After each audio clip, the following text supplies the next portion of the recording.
It's almost that tour that everybody said it shouldn't happen just because it's too cool a tour. And we have such a camaraderie with the Metallica guys, so it's sort of like this little mini army that's just going against all standards and all the rules or history.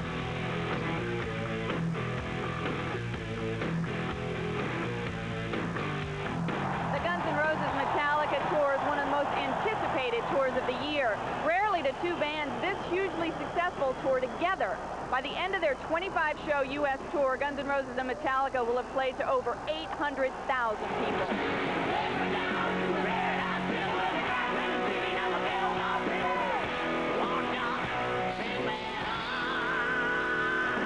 One of the big things I learned was that everybody had wanted this tour so bad and worked so hard to make it, to be able to do this tour. You know, Metallica, through their touring and through our touring, to be able to do a stadium tour together, that we thought that when we got here, it'd just be perfect, it'd be so cool. Well, it kind of turned out to be that, wait a minute, this is so cool that why shouldn't this be the hardest thing we've ever done?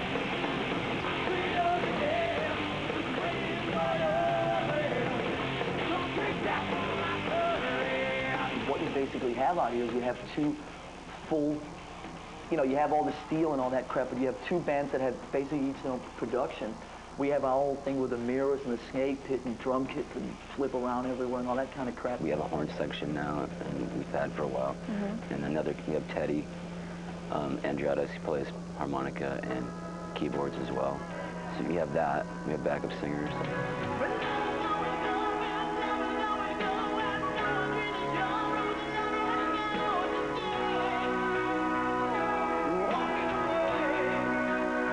We wanted to do this right and give the kids, you know, I mean, we could have saved hundreds of thousands of dollars a week if we had had the same stage set up, both of us, the same lighting rig, the same everything. We didn't feel it would be right for Metallica to come and do like a normal an opening act amount of playing time on stage. That would really be unfair to their show and would, like, you know, kind of make them look smaller, and we didn't want to do that. We wanted them to look as big as they are.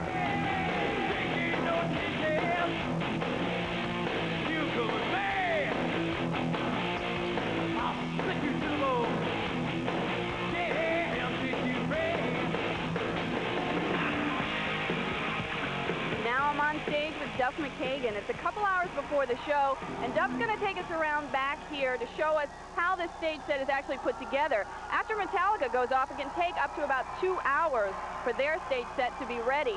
And Duff's going to show us what they're actually doing during that time. I don't know ready? I don't know how they do it. You better know. I'll wing it. Welcome to the jungle. We got fun and games. This is That's, Axel. yeah, Axel. And the reason it says no smoking is because oxygen tank. What do you do to keep your voice in good shape? Do you drink honey and tea, or what's this? Honey and tea. Honey and tea. I'd have 3. Are they tuned differently? No. They're exactly the same? I've broken my sticker. That's a monitor board. These guys get fired most often. These guys. Let's walk out there. Come on. Hi, John.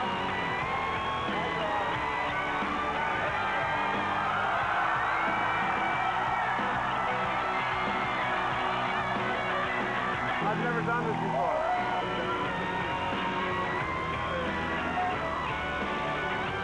It's Teddy's washboard. Isn't that cool? And this is my stuff. You know, my old punk rock thing and vests and... You new punk rock stuff? No, this is Gianni Versace. Ah, very nice. Seems to be a favorite among the band, that designer. Yeah, and he loves us too. Slash stuff.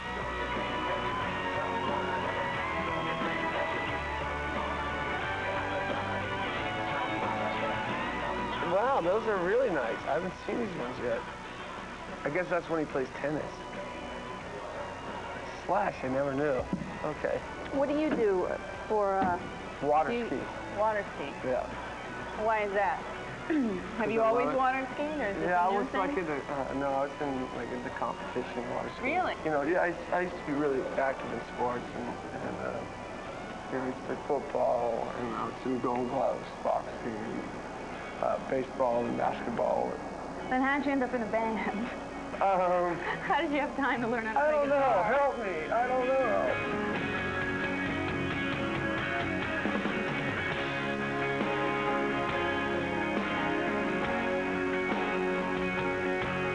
There's a lot of people we get to play in front of that probably wouldn't come see us on our own, so it worked good for us.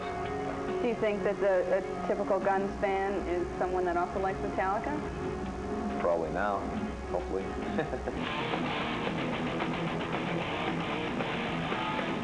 This tour is a perfect example of, you know, there's a great package. You know, I could have never ever seen this, you know.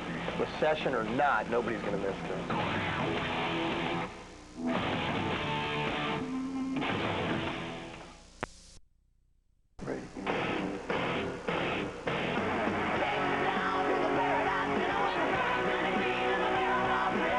When you play these stadiums and stuff like that, every show has kind of a different personality. And, you know, when we played in Pittsburgh, for instance, the whole time we were on stage, it was just pissing down.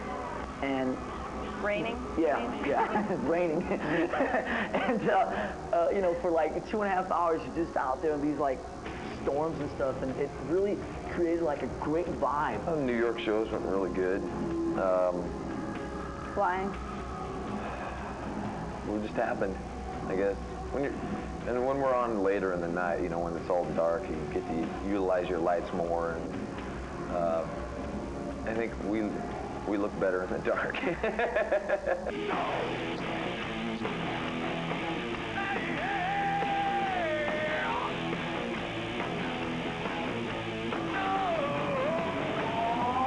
You mentioned Giant Stadium. The first night was a really good show. Mm-hmm. Was that because the fans were nuts? Was that because they weren't nuts. You know? There was just more energy coming off of them, and I think a lot of it to do is with Baz and Mike Monroe were standing on the side of the stage, and that made me really happy. And it was just like, you know, just go off. I was really happy that they were there. Who's Baz? Sebastian. Sebastian. Yeah. Okay. And Mike Monroe, and that just made me like just work harder. I really liked that. And the second night in Giant Stadium was, you know, I got hit with a couple things, a couple different times. Once when I was like thanking the crowd, and then I got hit later. It was just kind of like, no, I'm not going to allow this.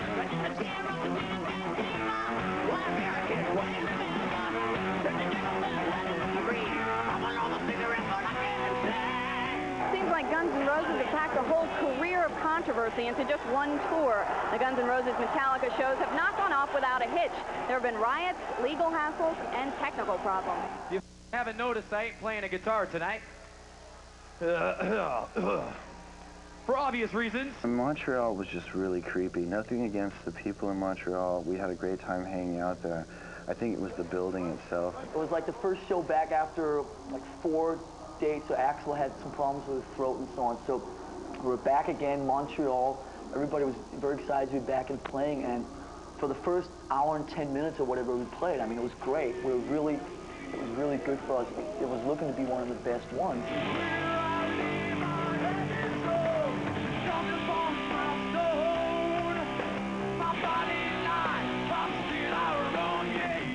Basically, our pyro guy will come in and say, you know, if something's going to be changed.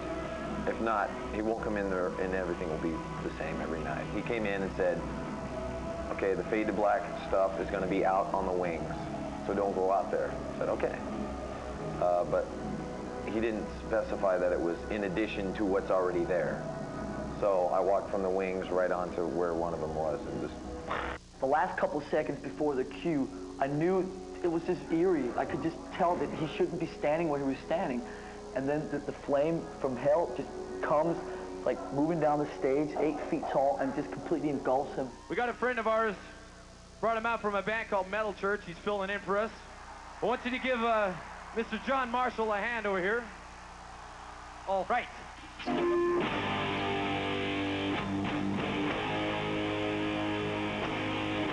So how are you? What is the prognosis with your arm? Let's get that over with. I mean, it's burned. Well, it was minor second degree, most of this arm, and a little on the back of this one. But the back of the hand is where it was the worst. And right here is, okay, that's where my wristband was. So I'm all right here. Should have a longer wristband.